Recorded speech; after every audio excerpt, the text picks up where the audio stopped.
We talked about just barely 7 or 8 guys that are all newcomers. You combine that with the studs that are returning Yeah. for this BYU team. Kevin took an interesting approach and played a pretty deep bench this season. It was a big storyline for BYU. Look at the roster this season. I mean, we just spent 20 minutes gushing about every dude. How do you think it's going to be balancing playing time with all the talent on this roster?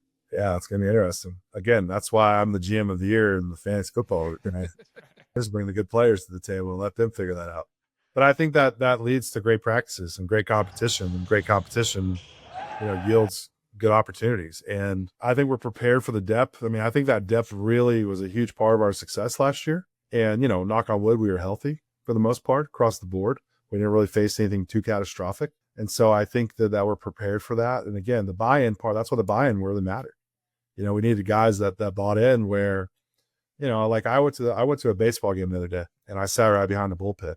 And I was like, man, what a great gig to be a bullpen pitcher, like a middle reliever.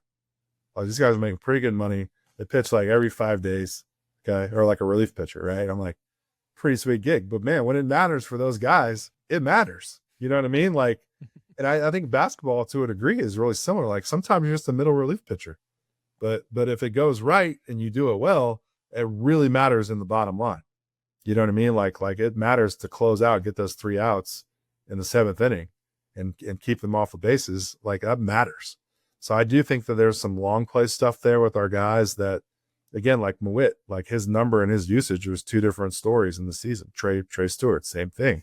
And so like it just depends. And I think the competition will drive a lot out of it. But like we have a lot of mature guys that understand what's at stake. And I think we all know what our goals are going to be. And I think that's important to keep that in the front of mind, like what we're trying to do and what do we got to do to get there.